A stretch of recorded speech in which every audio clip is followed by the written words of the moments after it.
E agora na Antena Livre, à altura de recuperares o programa Radar da passada quarta-feira, dia 18 de junho, em estúdio os comentadores João Pedro Céu, Alvejana e Rolando Silva. A moderação é, como habitualmente, da jornalista Patrícia Seixas. Antena Livre. Bom fim de semana. Olá a todos, boa noite e bem-vindos. Está de volta o Radar para mais uma emissão em direto. Nas próximas 2 horas iremos abordar os temas que fizeram notícia na região, no país e no mundo. Para os comentar, conto, como habitualmente, com a presença em estúdio de João Pedro Céu, José Alvejana e Rolando Silva, que está de volta. Olá, muito boa noite às três. Muito boa noite. Boa noite. Apesar dos olhos do mundo estarem virados para o que se passa no Mundial de Futebol no Brasil, são vários os conflitos que tomaram graves proporções nos últimos dias. O avanço dos rebeldes sunitas no Iraque, o ataque de Israel em territórios palestinianos após o desaparecimento de 3 jovens israelitas e o lançamento de foguetes a partir da faixa de Gaza, o corte de gás à Ucrânia por parte da Rússia, o linchamento de um jovem cigano em França, a execução de 13 pessoas na China. Um mundo em ebulição, portanto. Comecemos pelo que se passa no Iraque. Os rebeldes do Estado Islâmico do Iraque e do Levante, o ISIS, continuam a conquistar posições no norte do Iraque. Na passada segunda-feira foi a vez da cidade de Tal Afar, a 50 km de Mossul, ocupada já na semana passada. Apostados em atiçar o conflito entre sunitas e xiitas, os extremistas destruíram 2 santuários xiitas, tanto em Mossul como em Tal Afar. Teherão diz-se pronto a colaborar com os Estados Unidos no combate aos terroristas que entraram no Iraque vindos da Síria e prometem só parar em Bagdade. Rolando, o Iraque não vai ter paz tão cedo? Não, o Iraque é uma história que já vem dos anos 90 e pelo estilo vai continuar, não é? Portanto, o problema básico lá existe, foi um problema que tem a ver também com questões étnicas e religiosas entre sunitas e xiitas. No tempo do antigo ditador do Iraque, não é? Se ainda se lembram do nome dele, digam lá que eu já não me lembro. Saddam Hussein, obrigado. Eram os sunitas que mandavam no Iraque e, portanto, de alguma maneira, após a última entrada dos americanos no Iraque, os xiitas, digamos assim, chegaram ao poder. Depois da retirada do exército americano, os sunitas voltaram a levantar a cabeça. Portanto, no fundo, estamos aqui perante uma guerra étnica. Agora, os xiitas, que anteriormente eram mais fundamentalistas, agora são derrotados pelo fundamentalismo maior dos sunitas, quer dizer, e portanto esta guerra continua a ter os contornos religiosos e étnicos que aquela região já tinha, mas agora com os papéis invertidos. Vamos ver quando é que isto acaba, não sei. É uma situação que, relativamente a ela, não é previsível, sabendo-se que o poder é relativamente frágil no Iraque. As tropas americanas já abandonaram e, portanto, não, apesar do Barack Obama ter feito N declarações nos últimos tempos relativamente à possibilidade da intervenção das tropas americanas, ninguém acredita no mundo que as tropas americanas, neste momento e nestas condições, digamos assim, vão atuar em qualquer lado. Poderá haver, efetivamente, alguns apoios logísticos, alguma cooperação com alguma potência vizinha, e a novidade está na cooperação dos Estados Unidos com o Iraque, não é? Mudou o governo... com o Irão, peço desculpa. Exato. Com o Irão, mudou de facto o governo no Irão. Pensava-se que que não era possível resolver a hostilidade dos Estados Unidos com o Irão, e afinal houve uma aproximação. Portanto, o dado novo é este. Agora, até que ponto é que o Irão vai colaborar e está disposto, de alguma maneira, a acompanhar ou a subscrever as posições dos americanos no Iraque, não sei se irá até ao ponto de enviar tropas ou não, mas de qualquer maneira temos aí um conflito que está para durar, não é? João, isto agora inverteu-se um bocadinho, são os iraquianos que já pedem ajuda aos Estados Unidos para fazerem raids aéreos. Pois, quer dizer, este é o grande problema da história da humanidade, é que os inimigos de ontem são os amigos de hoje e voltarão a ser os inimigos de amanhã. Sim, mas neste caso também estamos a falar do Irão. Pois estamos, e quando eu vejo que há a possibilidade e a abertura dos Estados Unidos fazerem uma espécie de uma parceria com o Irão para tentar travar o... Inglaterra anunciou esta semana que vai reabrir a embaixada Pois, em Teherão. eu compreendo, só que de facto, quer dizer, eles têm que se posicionar de uma vez por todas e decidirem o que é que querem. Primeiro que Isso tudo. não existe. Mas... Pois, O que hoje é. pois, eu compreendo. Exatamente. É verdade. Não existe. Pronto. Agora, a grande questão é esta. Quem acabou com o equilíbrio nesta região, e com isto eu não estou de forma alguma a defender os governos totalitários do Médio Oriente, mas quem acabou com o equilíbrio que existia nesta região foi os Estados Unidos e os aliados, Com a invasão. que não lhes bastou ir lá a primeira vez, ainda lá tiveram que ir a segunda vez. E da segunda vez ainda é mais grave, porque voltaram a invadir, voltaram a desestruturar tudo aquilo que ainda podia ser a base de uma organização do território e depois entregaram aquilo a milícias de segurança privada que sem lei nem roque e que fizeram o que quiseram no território iraquiano, até que as próprias populações começaram a organizar e começaram elas próprias a combater estas milícias organizadas sem lei nem roque. Depois nós estamos a falar numa zona onde a tentativa de compreensão destes conflitos é muito complicada, porque nós, inclusivamente, estamos aqui a esquecer que há ali um território que é um bocadinho uma terra de ninguém, não é? Que é o território dos curdos, o Kurdistão, que há anos e anos e anos que pretende uma autonomia e uma independência e que também se começa a posicionar nesta luta, se calhar começando a tirar partido, não é? Também na Turquia, Exato, começando a tirar partido desta desagregação mas isto está a ser bom, pelo menos para os curdos. Do território. E, portanto, tudo isto é muito complicado, o mundo está muito instável, e eu já não acredito que isto seja propriamente uma guerra pela posse do petróleo ou que isto seja uma guerra pela afirmação de uma ideologia sobre a outra. Eu acredito que há outro alcance relativamente a esta instabilidade. E ainda há pouco tempo no canal de História, que vale o que vale, vi uma reportagem muito interessante sobre o problema da guerra da água, ou seja, o problema do acesso à água por parte das gerações futuras e onde é defendido que grande parte destes conflitos começam a emergir exatamente porque já não é uma questão ideológica, já não é uma questão do petróleo. Sim, porque no Iraque não havia jihadistas. Pois, mas agora há, não é? Pronto. Exato. E, portanto, isto Como é muito... na Síria também não havia antes da revolta. Da revolta. E, portanto, isto é uma situação muito complexa que quem paga é a população que tenta viver em paz, que tenta organizar a sua vida, que tenta todos os dias ir trabalhar ou procurar trabalho e ter uma vida em paz e que, neste momento, não é, andam a fugir, não sei bem para que lado, porque se fogem para a Síria está em guerra. Se fogem para o lado da Turquia, levam com os curdos em cima. No Irão também não é fácil. Se querem ir para o Irão, quer dizer, e isto é uma zona muito complicada. E, portanto, como é que os Estados Unidos resolvem isto? Pretensamente fazendo uma aliança muito suave, um português suave com o Irão e adotando uma política de lançar os drones, não é?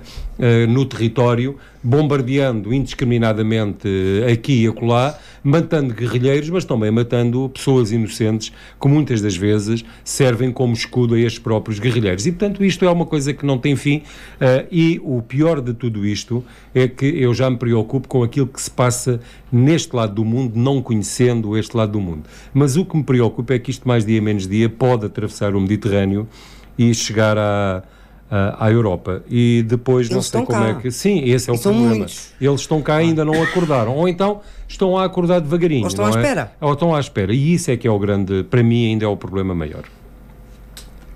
Jana, guerra civil no Iraque após a desmobilização das tropas dos Eu acho Estados que Unidos. aquilo já é uma guerra civil. Eu não sei muito bem o que é uma guerra civil, tal como não sei aquilo que é o que se passa lá. Mas eu acho que são as duas a mesma coisa. Porque, de facto, há a etnia, desculpa, a confissão xiita e a confissão sunita, que no fundo têm características de alguma forma étnicas, se eu não estou em erro, mas essa guerra é uma guerra, por um lado, que vem desde tempos quase imemoriais das divisões próprias do Islão, mas vem também do facto de os sunitas terem estado no poder e terem exercido o poder de forma ditatorial, e os xiitas agora, que são os que também querem. Ficaram no lugar, por um lado também se querem, eu diria... vingar, portanto, responder, mas os sunitas, que não são meigos, não ficaram de fora e em paz e sossego e a dormir. Tratam de fazer aquilo que do ponto de vista deles têm que fazer. Mas eu queria pegar aqui na reflexão do João Pedro Céu para uma coisa para a qual eu tenho insistentemente, com muita insistência, chamado a atenção e quero continuar a insistir, que é, não basta, é a história das revoltas, das indignações e de outras coisas, e das revoluções. É muito importante nós sabermos o que é que vai resultar depois. Porque os resultados resultam, isto é o que fica, é o que permanece, e não basta a gente saber o que é que não quer, é muito importante nós sabermos o que é que queremos e trabalharmos de forma a caminharmos para lá, não de forma segura, matemática, digamos, geométrica, porque isso não existe em sociedades, mas, como dizia o João Pedro Céu, este é exatamente um caso de que, quando nós intervimos e quando nós achamos aquilo que achamos que é bem, não quer dizer que depois o bem resulte. E sobretudo quando se vai com ideias líricas de que, como eu costumo dizer, de que a democracia é o Estado natural quando se acaba com os ditadores e assim sucessivamente. Não é. A democracia não é um Estado natural. O Estado natural é o Estado da porrada, o mais forte bate no mais fraco. E quando o mais forte consegue conviver com o mais fraco e até, se for caso disso, protegê-lo, significa que não estamos na barbárie, estamos na civilização. Ponto final. Quer dizer, isto muito esquematicamente é assim. Ali, neste caso muito concreto, portanto, já foi dito o suficiente sobre o que é que ali se passa. Eu gostaria de frisar não só aquilo que o João Pedro já disse, que no caso dos Estados Unidos e Irão, ontem eram dois gatos dentro do mesmo saco, hoje já começam a fazer, não é as pazes, mas um princípio de cooperação, porque há ali algo que é comum, apesar do muito que os separa. Os Estados Unidos colocaram no poder, supostamente, se é que aquilo é poder, os xiitas, e o Irão é xiita.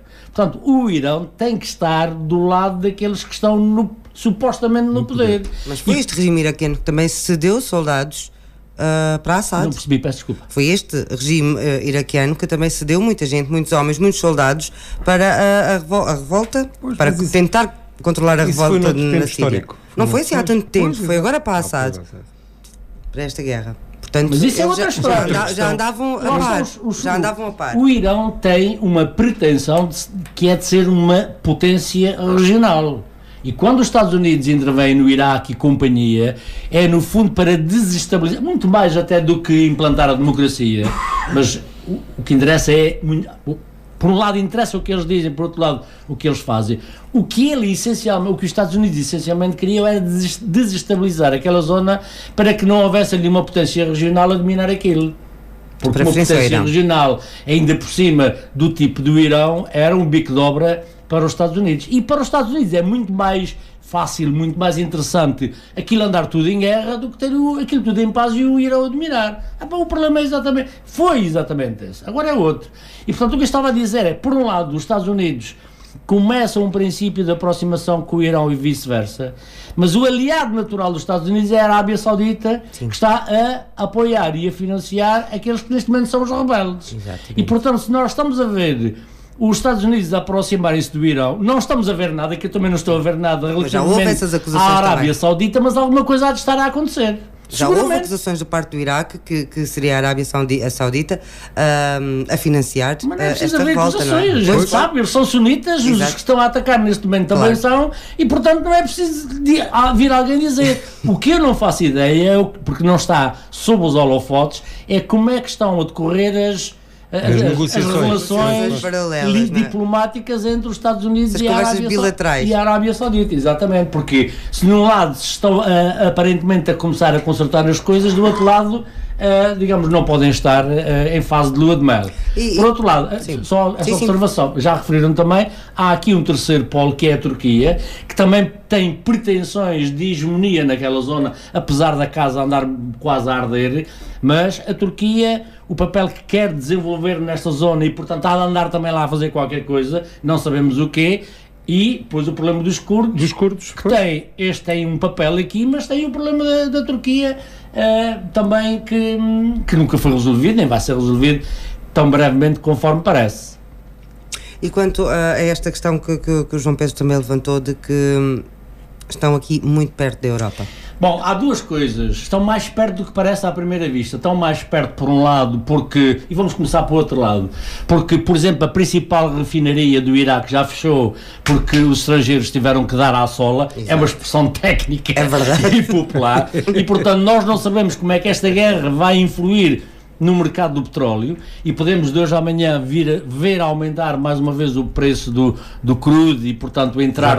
Já começou. Pronto, e entrar, de forma significativa, entrar nas carteiras. Portanto, a influência que isto vai ter no mercado do petróleo é uma, e depois é evidente que nós não sabemos muito bem o quê, mas isto tem influência sobre o que se passa no mundo islâmico dentro da Europa. Há, de facto... Ainda na semana passada foi desmantelada uma rede jihadista em Espanha. Ora bem, há de facto não só essas correntes, as correntes, eu diria terroristas, para essas simplificar, células, não, correntes, células, sim. As organizações terroristas que operam na Europa, que cada vez têm mais força quando estas coisas ganham força, portanto, as coisas reforçam-se mutuamente. Por outro lado, as amizades ou inimizades entre as várias correntes também existem no interior da Europa.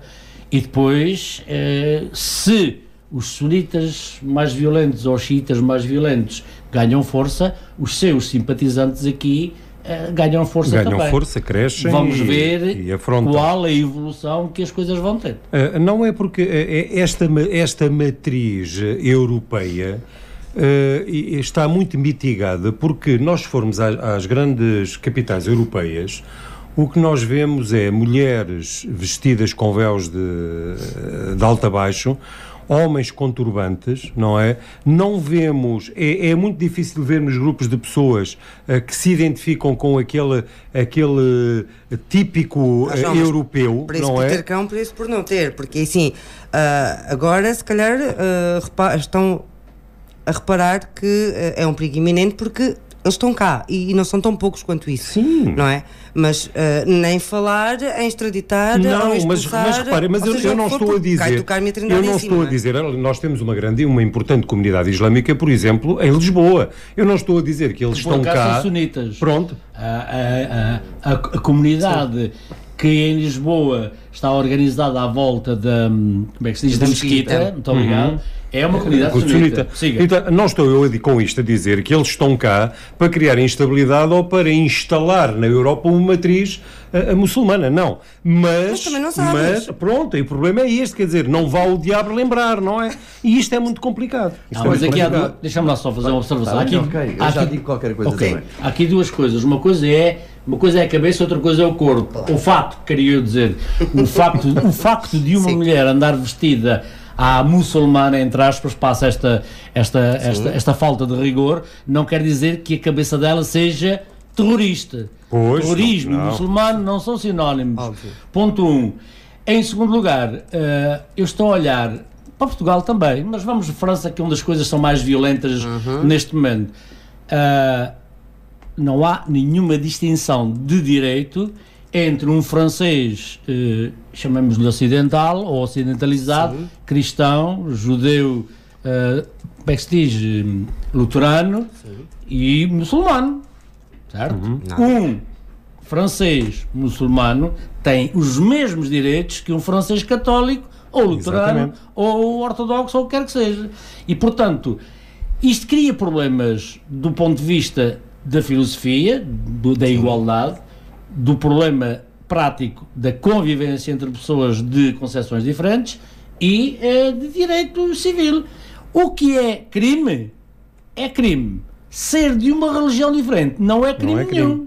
Portanto, nós não podemos deixar de fazer a diferença nítida, clara, entre o que é um comportamento religioso diferente da maioria e o que é um comportamento criminoso. Criminoso significa que comete um crime. Pode ser matar, pode ser roubar, pode ser deitar uma bomba, pode ser, enfim, aquilo que for, crime se é previsto nos códigos. Claro, Pronto, eu só queria dizer que essencialmente, de qualquer maneira, temos de distinguir e de considerar que o que se está a passar são conflitos regionais que têm uma matriz religiosa que é determinante. Estou a falar do Iraque. Sim, sim. Pronto, na Europa, digamos que a situação não é a mesma. Existe uma situação que tem a ver com questões demográficas, ou seja, a Europa apostou num determinado estilo de vida que passou pelo controle e da diminuição da natalidade, que levou a que, de alguma maneira, a sua população tivesse envelhecido e que tivesse de recorrer, de facto, a mão de obra que viesse de fora. Portanto, esta é uma realidade. Eu não sei se a gente vai falar de demografia portuguesa, se falarmos disso... Hoje calhar, não, temos que avançar. Hoje não, mas se calhar qualquer dia vamos passar a ter o mesmo problema, porque estamos se lá chegarmos, eu gostava ainda de falar, mas já desconfio. 60 mil portugueses por ano... Eu já gostava de chegar lá. Não, desculpa, estás enganado. A perder 60 mil portugueses por ano...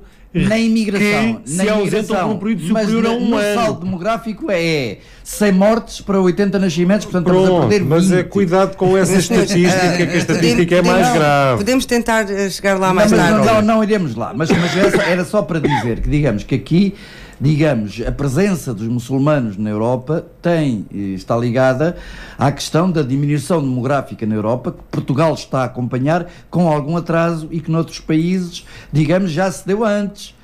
Mas que Portugal provavelmente irá acontecer. Mas o que eu estava a distinguir era exatamente as questões da demografia das questões, digamos, dos conflitos regionais que tiveram sobre determinantes religiosas. A Europa também já teve as suas guerras religiosas entre cristãos, católicos e luteranos no seu tempo, não é? Temos no século XVI e XVII e por aí fora, sobretudo, mas... digamos que neste momento pensar entre guerras religiosas europeias era só para distinguir, não é uma questão que esteja em cima da mesa, não é?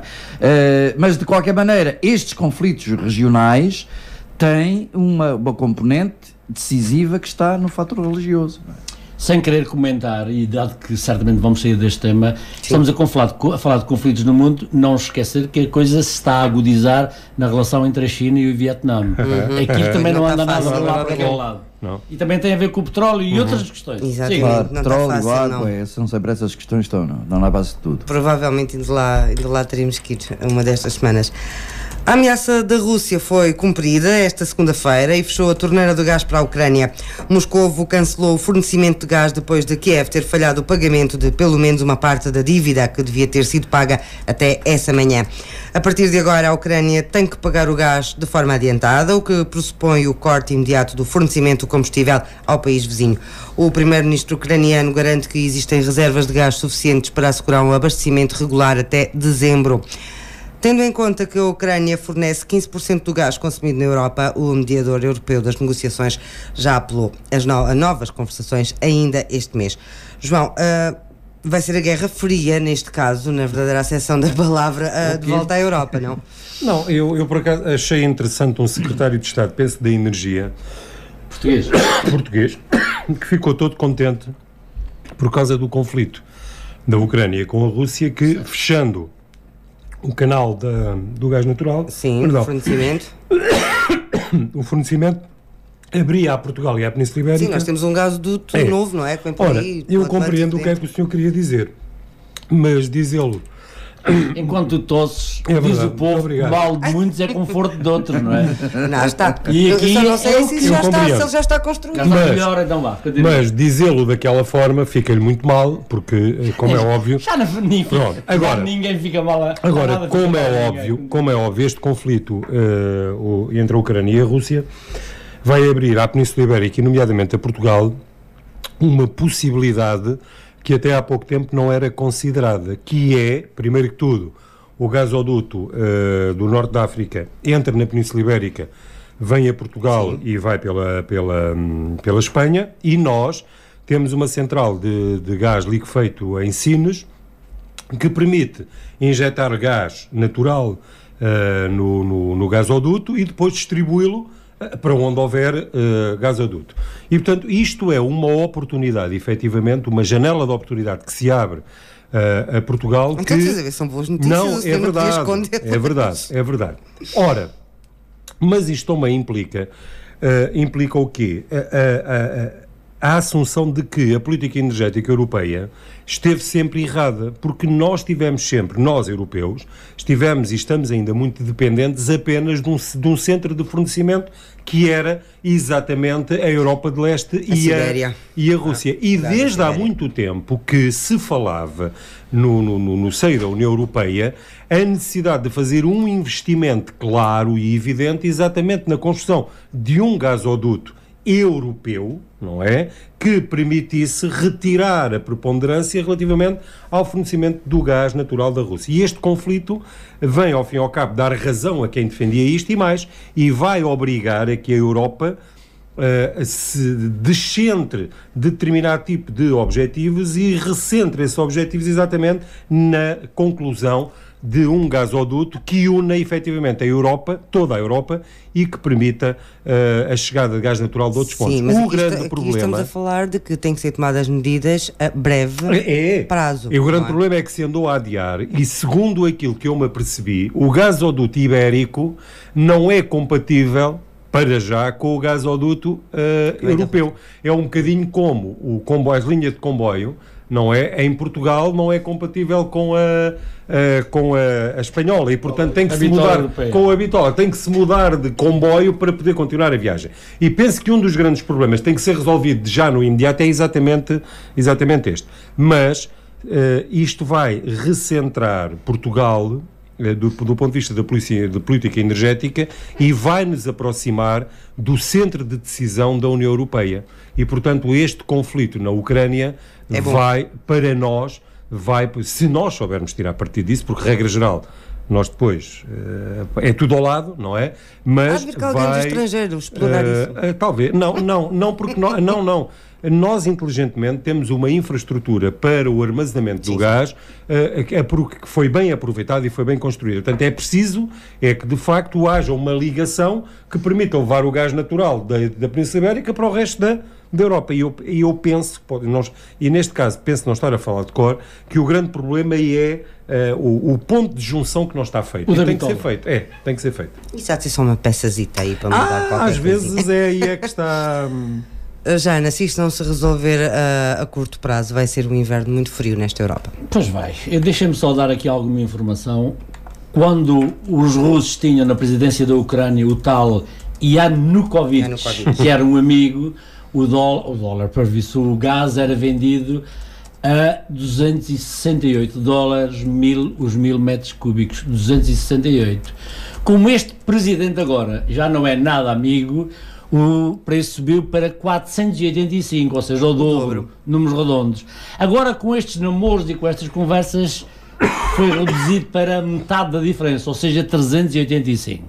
Ou seja, aquilo que eu queria aqui dizer com estes números é que a guerra não se faz só com armas, e eu diria a guerra com armas militares é só quando as outras económicas, é quando as outras não são suficientes, digamos assim. É nestes territórios, é por estes instrumentos, é com estas armas que se faz o principal da guerra cotidiana, normal e todos os dias. As outras são auxiliares e, portanto, quando nós vemos um porta-aviões a deslocar-se para aqui, uma encomenda de não sei quantos bombardeiros por um país, e assim sucessivamente, significa que aquelas que são as armas naturais, as guerras naturais, a do petróleo, da água, a dos recursos minerais, sobretudo dos metais raros, a dos alimentos e assim sucessivamente, a coisa está a correr mal para alguém e, portanto, esse alguém vai procurar outros instrumentos adicionais, mais fortes, digamos assim, do que aqueles que tem usado até aqui. Estamos a ver que Portugal não vai bombardear lá não sei o quê, mas já está a aproveitar agora. Quando uma guerra está a acontecer, há sempre alguém que ganha. Também há sempre alguém que perde. Sim, há coisa de 2 anos morreu muita gente na Ucrânia, exatamente devido ao corte de gás da Gazprom a esse país. Sim, mas a questão é, vamos lá ver, eu estou de acordo que essencialmente estas guerras não vai haver um grande conflito, até porque há uma guerra económica que é preciso resolver. E esta intervenção de Portugal está condicionada também por um gasoduto americano que deve chegar à Europa dentro de algum tempo e, portanto, não sabemos muito bem até que ponto ou durante quanto tempo é que, digamos, que haverá aqui uma espécie de saída milagrosa para a exportação do gás português. Isto é, de qualquer maneira... Gás português não, por Portugal. Por Portugal, porque ele não é português, ele é importado e nós só gás ganharemos na revenda.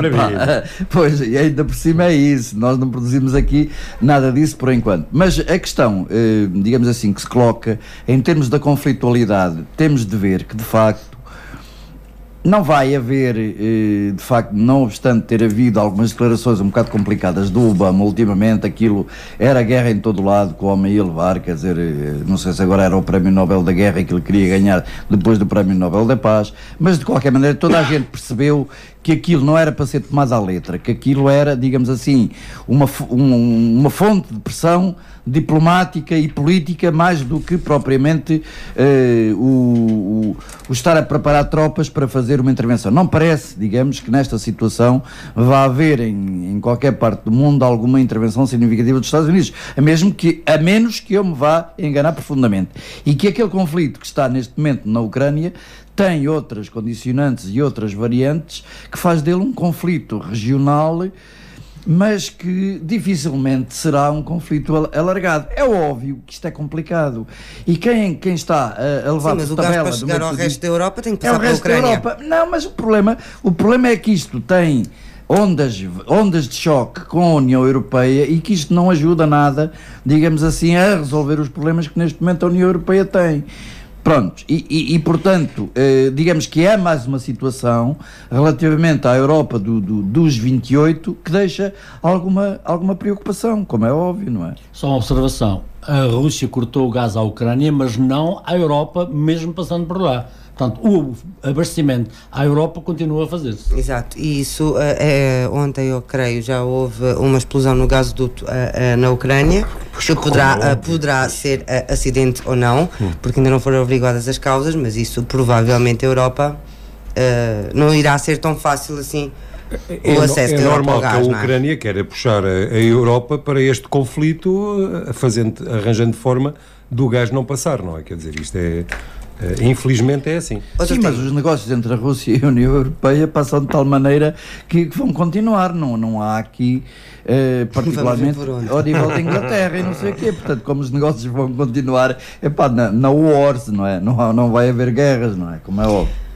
Um adolescente cigano de 16 anos, imigrante romeno em França, foi linchado por uma dezena de pessoas que suspeitavam que andasse a fazer assaltos nos arredores de Paris, em Seine-Saint-Denis. Foi deixado à beira da Estrada Nacional, num carrinho do supermercado abandonado, em coma, entre a vida e a morte. Aconteceu na passada quinta-feira, mas o caso só foi conhecido nacionalmente na passada terça-feira, ontem, causando uma onda de indignação geral, em que participou até o presidente François Hollande. Jana, cá está, isto pode ser só uma parte da história, como a Jana gosta de frisar, mas neste caso há um adolescente em coma. Como olhar para isto tudo? Eu só não percebo é porque é que há esta indignação em França. Exato. Não votaram aqui há dias? Não disseram que estava bem mais ou menos isto? Então agora estão à espera de quê? Quando se dá força ao fogo, isto é, quando se lança o fogo à floresta, não é nada da normal que a floresta arde. Se a França gosta tanto das propostas que lhe foram apresentadas e que ela referendou, não tem nada que se indignar agora. Eu diria, certo? Não estou a ser apenas analista, nem apenas cínico, que estou a mostrar tudo. Há duas ou três coisas que nós podemos ver assim. Uma coisa é aquilo que se está... Vamos por partes. Aqui isto é muito contraditório, realmente, não é? Não sei, quer dizer, eu acho é que nós não fazemos um esforço suficiente para pensar estas coisas. Eu ainda há pedaço disse que era preciso ver os resultados daquilo que fazemos e que não basta ir para o Iraque, voltando atrás, levar a democracia e depois ela naturalmente acontece. E aqui é mais ou menos a mesma coisa, mas noutro sentido. Não é porque nós gostamos muito de uma coisa ideal chamada a igualdade entre as pessoas e o não racismo e assim sucessivamente que podemos deixar as coisas acontecer e depois o quê? E depois os factos têm alguma substância, têm alguma densidade.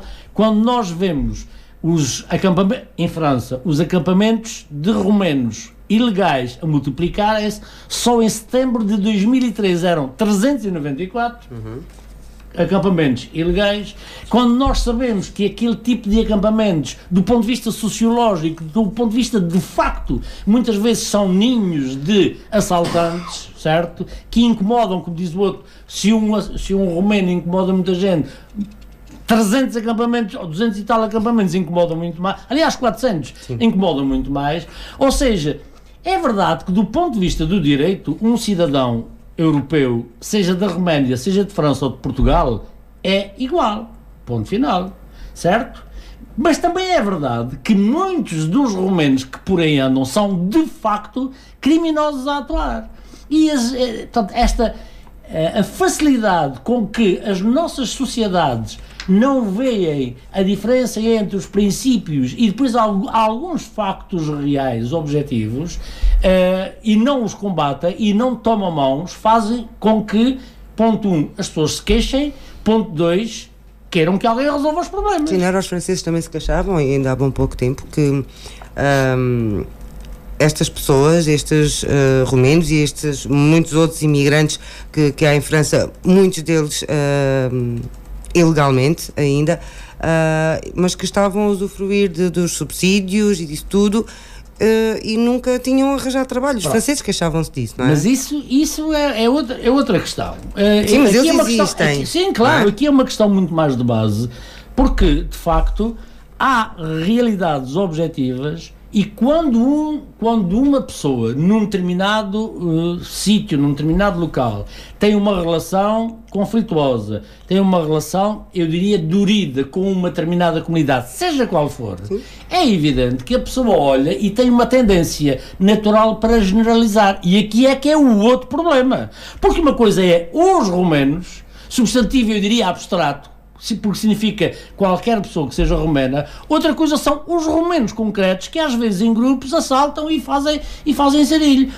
O problema está quando nós passamos de estes romenos, que são eventualmente ladrões e eventualmente perigosos, para os romenos que são todos, e portanto aquele fulano além, só pelo simples de facto de ser romeno, passa a ser classificado por aquilo que não é.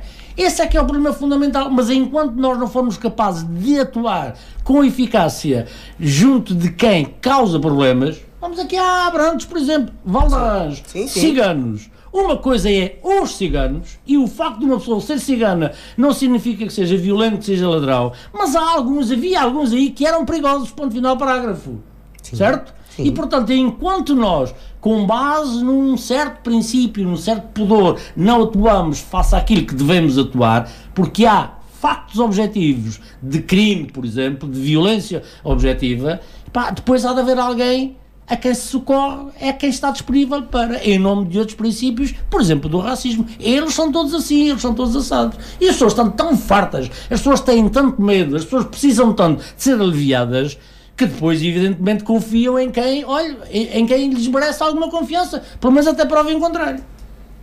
Rolando, se pede prisão perpétua para quem fez isto? Não, vamos lá ver. Por parte do governo. Estes problemas, resolver estes problemas com declarações de indignação, para mim é uma hipocrisia, não é?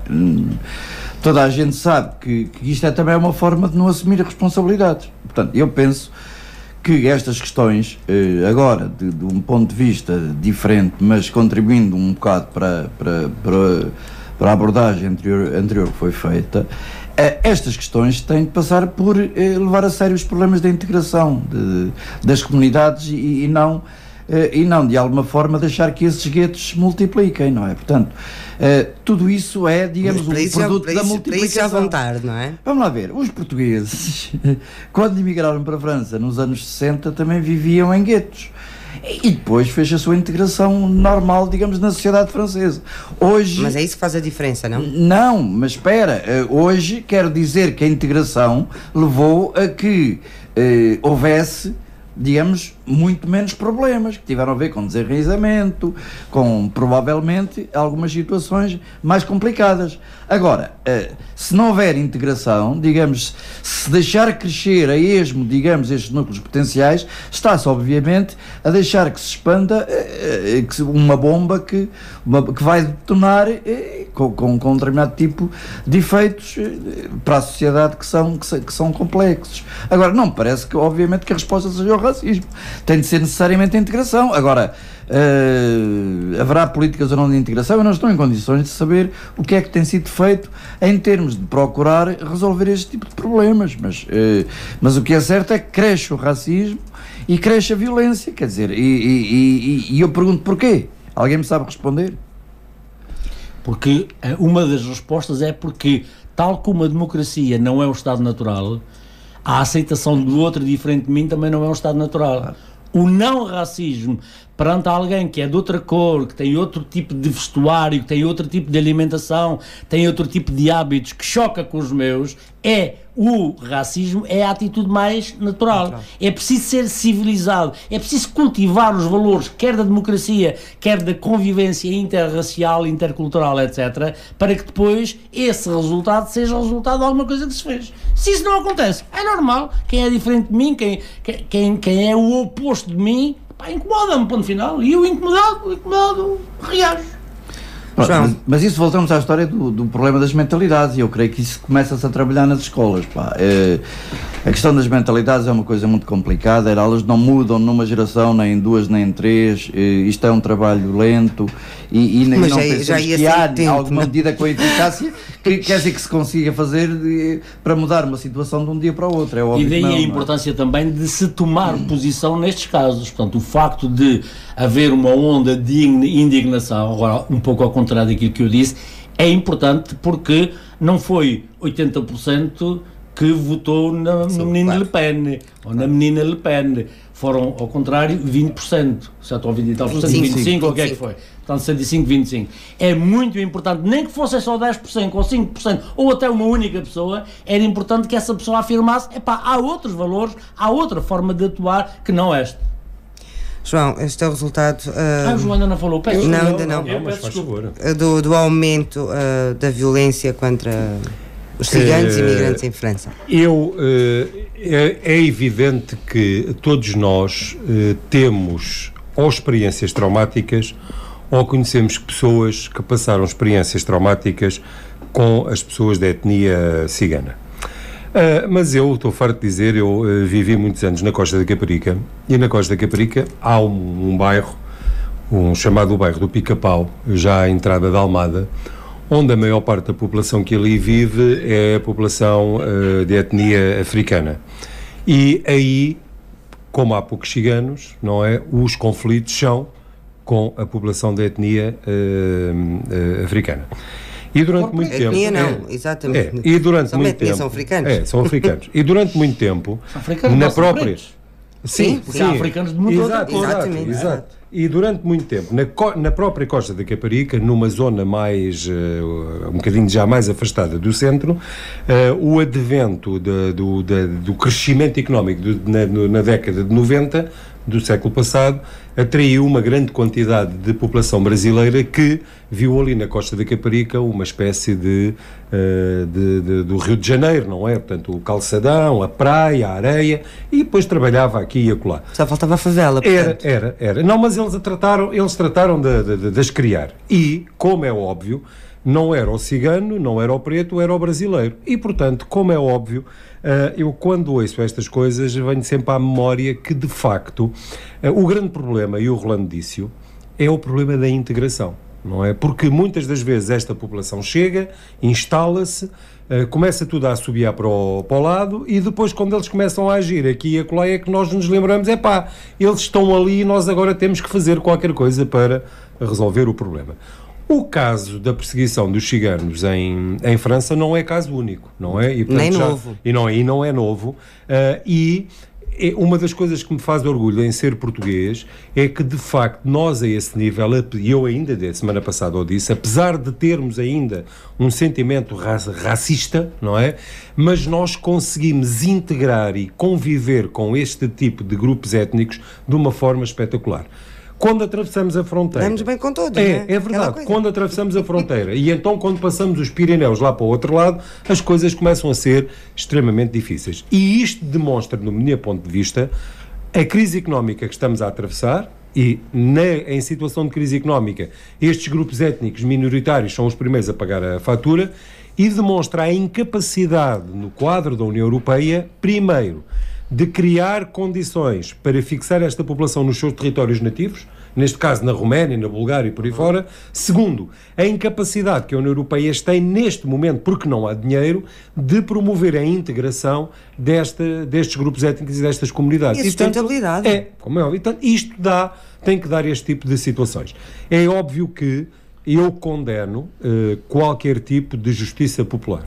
Embora quem me conheça e às vezes me ouvir falar num grupo informal, eu possa ter o azar de sair da minha boca. Eu fazia eu não fazia e não faria. Eu sou contra a pena de morte. Sim. E apesar de eu dizer, se fizessem alguma coisa à minha família, eu matava ou não matava coisa nenhuma. Porque eu sou contra a pena de morte. E eu acredito que a justiça consegue resolver os problemas. Mas eu quero acreditar nisso.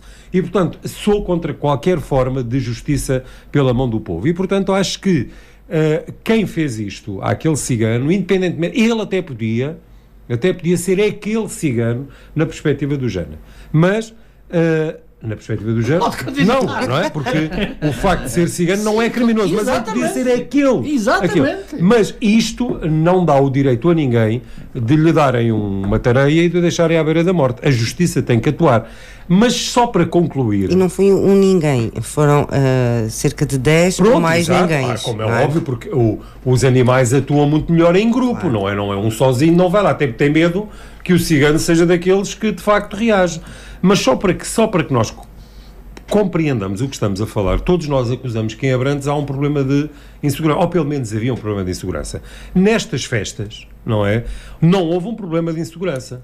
Vamos lá na segunda parte. Desculpa, mas tenho que dizê-lo. No entanto, há um conjunto de pessoas, porque viram aí a polícia, porque viram as patrulhas a andar no Rio, mas não sei o quê, que estão muito indignados. Eu gostei, senti-me segura. Estão muito indignados porque isto parecia não sei o quê. Nós queremos, ou das duas uma, ou queremos segurança e queremos andar livremente na rua, nos cafés e tal, tendo a certeza que em princípio, ou então não queremos e depois temos que pagar as favas. Pois não me senti nada intimidada. Por cá, o Tribunal Constitucional considerou que não existem ambiguidades ou obscuridades na decisão relativa ao Orçamento de Estado para 2014 e decidiu que não lhe cabe esclarecer as dúvidas de ordem prática suscitadas pela Assembleia da República a pedido do Governo. Nas conclusões, o Tribunal assinalou que não cabe ao Tribunal Constitucional esclarecer outros órgãos de soberania sobre os termos em que estes devem exercer as suas competências no plano administrativo ou legislativo. Rolando, no que é que isto vai dar? Olha, o que é que isto vai dar? Isto não vai, como de costume em Portugal, não vai dar em nada, não é? Ou isso seja, é bom ou nem por isso? Não, isto significa que quiseram, de alguma maneira, houve aqui, e eu continuo a ler todos os dias artigos de opinião em jornais em que por um lado se ataca o Tribunal Constitucional, por outro lado se defende, não é? Até há quem fala agora que há, digamos assim, que há uns novos intelectuais de direita que começaram a aparecer a dar a cara, coisa que até aqui nunca se tinha visto. O Governo continua, o Governo e o Durão Barroso, não é? Portanto, eu acho que esteve aí o Schäuble, que foi um bocadinho mais elegante e não falou no Tribunal Constitucional, mas o Durão Barroso aproveitou a vinda do Ministro das Finanças alemãs para mandar uma ferroada no Tribunal Constitucional. E, portanto, quer dizer... Só uma perguntinha, só nós na Europa é que temos um Tribunal Constitucional? Não, os alemães também têm. Quase todos têm. Por isso é que o Schäuble não falou. Mas há alguns países que não têm, mas quase todos têm. Os alemães têm. Bom, já andavam com esta mas é que nós não temos o Tribunal Constitucional que o Pedro Passos Coelho quer. Mesmo quando não há Tribunal Constitucional, pode haver o Supremo Tribunal com funções... Sim, com as mesmas funções. Tenham funções constitucionais. Portanto, aquilo que existe é assim, quer dizer, existe, nos outros países existe respeito pelos tribunais que, enfim, que têm à sua guarda a constitucionalidade das leis. Em Portugal, se eles estiverem de acordo com o governo, são bestiais. Se estiverem em desacordo com o governo, são umas bestas. Pronto. E isto é uma maneira de levar ou de discutir as questões constitucionais como se discutem as questões do futebol, dos treinadores e dos jogadores. Quer dizer, o que de facto é baixar muito o nível da própria discussão, e não é aceitável que numa democracia, digamos, convivamos com uma linguagem que pode ser aceitável para discutir futebol, mas não pode ser aceitável para discutir política e muito menos para respeitar as próprias instituições democráticas. Não é que eu esteja, digamos assim, de alguma maneira 100% de acordo com as decisões do Tribunal Constitucional. É óbvio que posso estar de acordo com algumas e em desacordo com outras. Este problema não se coloca. O que é preciso é que haja, digamos assim, cada um colocar-se no lugar onde se deve em termos constitucionais. E agora, esta história, digamos que já teve outro desenvolvimento, para além deste, e anteriormente, o próprio Governo foi ele a tomar a iniciativa de pedir a fiscalização preventiva das medidas próximas, futuras, que vai tomar ao Presidente da República para as colocar no Tribunal Constitucional. Mandou o Presidente da República quer dizer, o Governo está a dar ordens ao Presidente da República. Quer dizer, o Governo que depende do Presidente da República e da Assembleia da República, neste momento está a dar ordens ao Presidente da República. Quer Mas dizer, isso não é novo. Agora é a assunção de que é mesmo assim. Isto é espantoso em termos de como é que se conseguem inverter as regras e os valores dentro de uma democracia. Mas isto não é aceitável, como é óbvio, não é? João, queres que eu fale sobre isto? Eu cá gostava de saber como é que tu viste isto tudo. Assim, vocês já me conhecem. Eu, para além de ser uma pessoa vaidosa, de vez em quando não me travam, eu tenho uma tendência para ser um pouco arrogante. É uma questão de formação e eu peço desculpa, mas o que eu quero dizer com isto tudo é que nós aqui já tínhamos adivinhado a decisão do Tribunal Constitucional, e eu próprio já tinha dito aqui, está gravado, que os efeitos eram a partir de dia 31 de maio. Quer dizer, verdade, eu lembram-se. E, portanto, não era preciso pedir ao Tribunal Constitucional a aclaração, pediam-me a mim. Mas ganham-se um tempinho. Pronto, mas não precisavam, porque pediam-me, eu dava-lhes a aclaração. As intenções dos senhores. O que é interessante é ver que Poiares Maduro consegue retirar uma coisa extremamente importante da não aclaração do Tribunal Constitucional. É que, efetivamente, os efeitos da decisão do Tribunal Constitucional são os efeitos a partir de 31 de junho, não, a partir de 31 de maio. Ora, nós já o tínhamos dito aqui, ele tinha-nos perguntado e nós dizíamos. Pronto. Ora, primeiro que tudo, a decisão era mais do que esperada. Qualquer jurista neste país defendia que o Governo podia fazer o que quisesse, mas a resposta do Tribunal Constitucional não fugiria a esta que foi dada. Mas isto só serve para demonstrar, mais uma vez, que em Portugal não há uma função pública. Há várias funções públicas. Porquê?